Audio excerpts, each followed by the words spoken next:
Hi, I'm Dorsi Diaz. I'm the executive director here at the Sun Gallery. So this is our annual Day of the Dead celebration.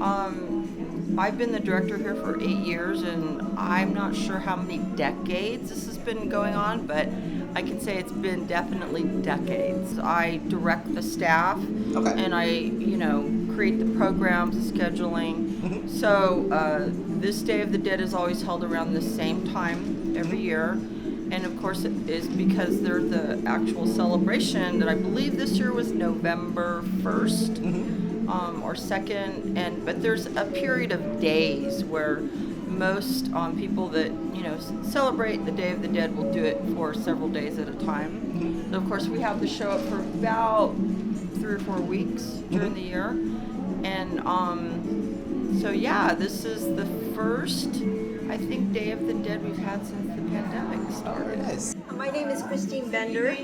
I'm an artist. I used to work here at the Sun Gallery for many years, and I'm retired, and so now I'm having a bunch of fun making art. You can see I use fabric, yarn, I use sequins, beads, jewelry. This stuck out right away to me. I just like it looks like I want to touch it. Do you have that problem with people coming in? Oh yeah, it's a definitely, yeah, and it's using fabric, and this is an example of how I did it. You start out with a rug canvas like this with holes in it, and long strips of fabric or yarn, and this special tool called a locker hooking needle. Right on. And so basically you're pushing this long fabric into the holes and locking it into place with a piece of cotton yarn. So I'll show you some of the artwork. Sure. So this table here is actually an altar put together by Petra Ray Nesseth Steppies. Okay. And she collects, as you can see, a lot of the different type of Day of the Dead collectible type things. This is not a specific, it's more like a general altar this year, but sometimes they will have altars that will be for specific people or for usually like family members. Across here, there's an altar that's put together by Peter and Maureen Langenbach. This one is our son, This is our son who who passed away I'm so just sorry to hear that. 2 years recently. ago. Not because of COVID, but because he couldn't get medical attention Aw. because the hospital was full. But beyond getting through the process of grieving, it's. I have an older sister who is a different generation. She's 10 years older than I am. She's a different generation. And she only sees the skeletons and the spooky stuff, all that Yeah. kind of creepy kind of stuff. And we have them around because we cherish the memories. Yeah. You know, and it's that spooky stuff is not us at all. It's a very elaborate, beautiful altar. This is kind of what they do every year, and they are artists that have been showing here for many, many years. So they are usually in each show that we have.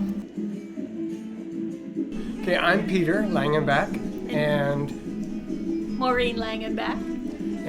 we put together this space, this altar installation, and it is of our immediate families, both her Dillon side and my Langenbach side, and it's people that have passed In our family. and also in the recent past. One of our teachers, actually, she's a teacher and a photographer, and Claudia Schwalm. So she was in the Hayward area for quite some time, and she did all these little cool boxes with all these cool little, like, if you get down close and you look, there's like little sculptures and really cool little things from different parts of the world. And she put this all together, and it is honoring the artists of Mexico.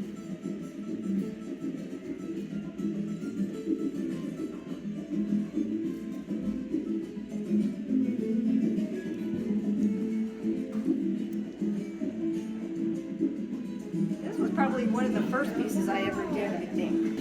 Maybe 10 years ago. Oh wow, cool. Yeah. Was this Frida inspired as well? Yes. Okay. Oh yeah, they're All right. all Frida inspired. Right on. And this is another piece. Okay. And the reason I did this piece is because when I was a little girl, my grandmother used to make me dance, Mexican dances. Yep. My sisters had to do it too. Play with fabric, and I did. You can see that I did some embroidery on this one, so I do like to embroider as well. And then over there's actually a coloring table. Okay.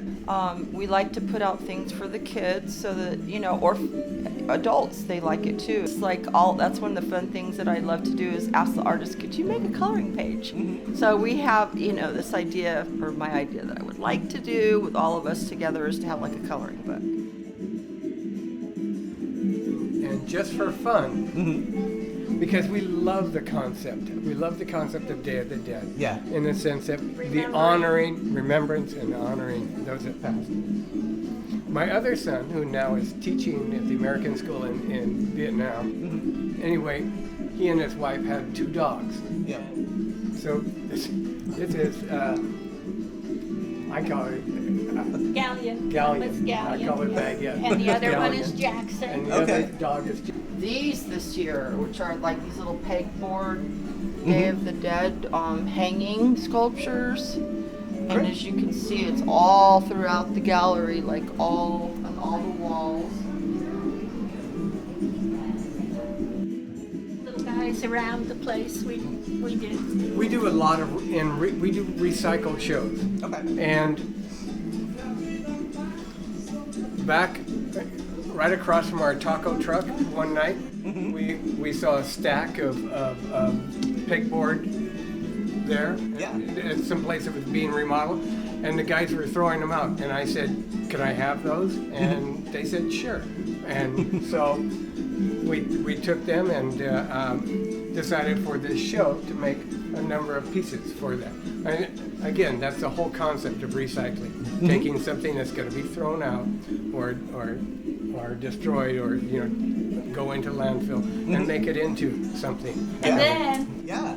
these flowered pieces back here are the outside Gotcha. of this piece. Awesome. So we And- got to use up everything. And when you talk about collaboration, that's what collaboration is. I only saw the heads and painting them up and doing the flowers in there, and she saw the negative space, the cutout, and Yep. she said, "Oh wow, that really That looks looks cool. great." I'm going to do something with those as frames." This piece. Oh wow. So I did this one last year. Last year I decided to work with cardboard. Okay. I said, I've never worked with cardboard before, so I just grabbed a bunch of cardboard together and decided to paint on cardboard. And I also did, this is oil pastel. There's oil pastel in there. And Is this special cardboard, or are you just like getting it from your Amazon shipments? I just went to the grocery store Okay. and said, give me some cardboard. Right on, right on. Yeah, and I tried to make it a little bit 3D effect here. Yeah. This. I wanted to do this piece for so the kids could see that you could do something easily with recycled, The last day of this exhibit is November 19th. right on. And what's the next exhibit? What can we look forward to in the Sun The Gallery? next exhibit, well, it's not really an exhibit, it's the Holiday Boutique. It's the first 3 days of the first 2 weeks of December. Great. And then in January, at the end of January, we have the 10th Annual Climate Change Show, which is going to be really cool because I think we're going to use a lot of recycled stuff Amazing. to make things, beautiful things. And we also have a tree project that I just found out about from our councilwoman, Sarah, who told me that Hayward has an initiative to plant 100,000 trees. Oh wow. So we're going to really get behind that. So if you want to plant trees, come help us. I was a teacher, middle school teacher for 35 years. I loved the age. I never grew up out of the age. And so and that's how my concept of art, what art is, art's sharing and get more people involved, that kind of thing. Yeah. Hayward has one of the special gems of the Bay Area, a small local gallery. And we try and exhibit here and do things for this gallery all the time, as much as we can. They have theme shows, which we like dearly, which, like the Dia de los Muertos or the environmental show that they have every year. And so we try and participate in as many of the gallery shows as possible.